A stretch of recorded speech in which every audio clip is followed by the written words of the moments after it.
Assalamualaikum warahmatullahi wabarakatuh. Perkenalkan, kami dari kelompok 5. Di sini kami akan mempresentasikan mengenai materi uji beda lebih domain dependent non-parametric dari uji Friedman yang beranggotakan saya sendiri, Indria Sri Utari, kemudian ada Bambang Yuli Krisnanto, Nadia Fitraning Tias, dan Rahma Kailasari. Untuk pemateri pertama akan disampaikan oleh saya. Definisi dari uji Friedman yaitu salah satu uji non-parametrik untuk K-sampel berhubungan dependen dalam skala minimal berukuran ordinal dan tidak memerlukan anggapan populasi yang diteliti berdistribusi normal serta varian homogen. Uji ini dilakukan dengan data dari sampel ukuran N dimasukkan dalam tabulasi dengan K kolom yang diberi nilai ranking untuk tiap barisnya dari terendah 1 hingga tertinggi dengan ranking K. Jika terdapat nilai yang sama, maka beberapa nilai yang sama tersebut diberi rata-rata nilai ranking yang sama. Kemudian untuk asumsi uji Friedman, terdapat beberapa asumsi yang perlu diperhatikan dalam uji Friedman. Asumsi-asumsi ini ada yang perlu dipenuhi dan ada pula asumsi yang tidak perlu dipenuhi. Asumsi yang perlu dipenuhi antara lain yang pertama, data diukur paling sedikit dalam skala ordinal. Lalu yang kedua, data terdiri atas R buah sampel atau blok berukuran T yang saling bebas. Nilai pengamatan ke-1 dalam sampel atau blok ke-J kita sebut XIJ. Lalu yang ketiga, variabel yang diambil harus kontinu. Yang keempat, tidak ada interaksi antara blok-blok dan perlakuan-perlakuan. Yang kelima, nilai-nilai pengamatan dan masing-masing blok boleh diperingkat menurut besarnya. Yang terakhir, sampel-sampel yang mendapat perlakuan tidak saling bebas terdapat pada dua keadaan, yaitu sebuah sampel mengalami beberapa T kali pengukuran atau beberapa sampel mengalami pencocokan. Untuk kriteria pengujian Friedman, sebelum melakukan pengujian dengan uji Friedman, terdapat beberapa langkah-langkah atau prosedur yang harus dipenuhi. Langkah pertama pada pengujian ini, terlebih dahulu berikanlah peringkat terhadap nilai-nilai pengamatan dalam masing-masing blok. Mulai dari 1 untuk nilai pengamatan terkecil sampai T untuk nilai pengamatan terbesar. Hal ini juga berlaku sebaliknya, yaitu pemberian peringkat mulai dari 1 untuk nilai terbesar dan T untuk nilai pengamatan terkecil. Untuk prosedur pengujiannya, yang pertama tentukan hipotesis, yang kedua tentukan taraf signifikansi, yang ketiga statistik uji, yang keempat tentukan wilayah kritis, yang kelima keputusan tolak atau gagal tolak H0, yang terakhir kesimpulan. Untuk selanjutnya akan dipresentasikan oleh Bambang, silakan. Yang selanjutnya itu aplikasi uji hipotesis dengan SPSS. Contoh kasus uji Friedman pada penelitian.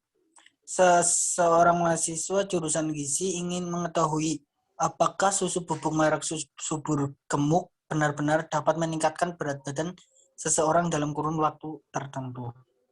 Guna keperluan penelitian, maka 15 orang yang hendak melakukan program peningkatan berat badan ditimbang untuk mengetahui berat badan awal. Kemudian 15 orang tersebut diberi minum susu bubuk merek subur gemuk, lalu ditimbang kembali berat badannya setelah seminggu minum, berat badan sebulan setelah minum, dan berat badan setahun setelah minum. Adapun data berat badan ke 15 orang tersebut adalah sebagai berikut.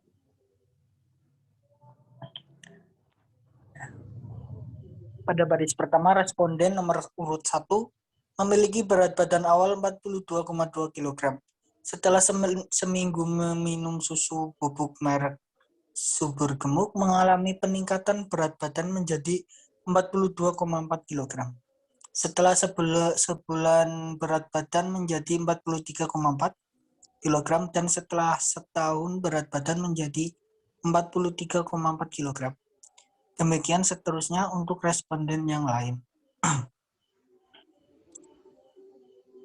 Nah, saya akan melakukan uji Friedman. Caranya dari menu SPS, klik Analyze, kemudian pilih non-parametric test, kemudian pilih legalisi dialog, kemudian pilih ke relate sample. Tampak di layar sebagaimana berikut.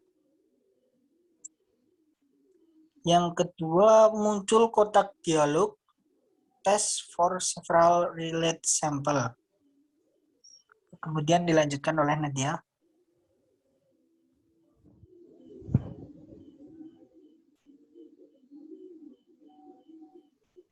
Yang ketiga, selanjutnya, masukkan variabel BB awal, BB seminggu, BB sebulan, dan BB setahun ke kotak tes variabel pada bagian test type.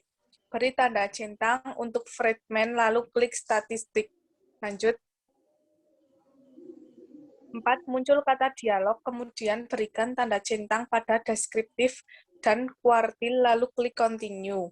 5. Yang terakhir, klik OK, maka akan muncul output SPSS dengan judul NPAR test yang akan diinterpretasikan.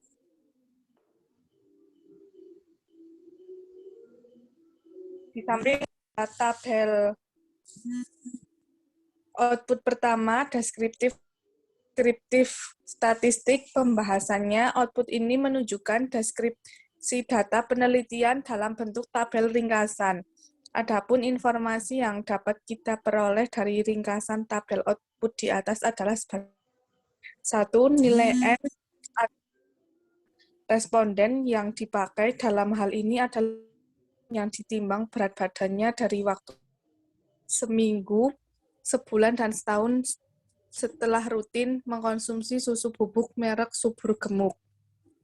Kedua, min atau nilai rata-rata dari masing-masing pengukuran berat badan untuk 4 waktu yang diteliti, yaitu BB awal 42,920 kg, BB seminggu 43,380 kg, BB sebulan 45,267 kg, dan BB setahun 51,287 kg. Lanjutan. 3. Nilai STD deviation atau standar deviasi untuk BB awal sebesar 2,5468 kg, BB seminggu 2,0616 kg, BB sebulan 3,5294 kg, dan BB setahun 6,5134 kg. Yang keempat, ada juga informasi tentang berat badan minimum, terkecil, dan maksimum atau terbesar untuk masing-masing waktu pengukuran. 5. Persentil median untuk masing-masing waktu pengukuran berat badan. Tabel output kedua rank. Tabel output rank ini menunjukkan rata-rata berat badan dalam bentuk ranking, di mana berat badan paling besar berada di waktu pengukuran BB setahun setelah rutin meminum susu bubuk merek Subur Gemuk. Selanjutnya akan dibacakan oleh Rahma. Selanjutnya, tabel output ketiga, tes statistik. Output di atas merupakan tabel terpenting dalam uji Friedman. Ada beberapa tahapan untuk melakukan interpretasi, yaitu membuat hipotesis atau dugaan penelitian, melihat dasar pengambilan keputusan dalam uji Friedman dalam membuat kesimpulan. Next. Hipotesis penelitian dalam uji Friedman. H0 tidak ada perbedaan rata-rata peningkatan berat badan pada keempat kelompok interval waktu pengukuran. Yang kedua, HA, ada perbedaan rata-rata peningkatan berat badan pada keempat kelompok interval waktu pengukuran. Dasar pengambilan keputusan dalam uji Friedman. Ada dua cara yang dapat digunakan sebagai pedoman untuk membuat keputusan dalam uji Friedman, yaitu melihat nilai probabilitas atau signifikansi. Yang pertama, jika nilai ASYMP SIG lebih dari 0,05, maka H0 diterima dan HA ditolak. Kemudian yang kedua, jika nilai ASYMP SIG kurang dari 0,05, maka H0 ditolak dan HA diterima. Keputusan uji hipotesis. Dalam Berdasarkan tabel output tes statistik di atas, diketahui nilai ASYMP SIG sebesar 0,000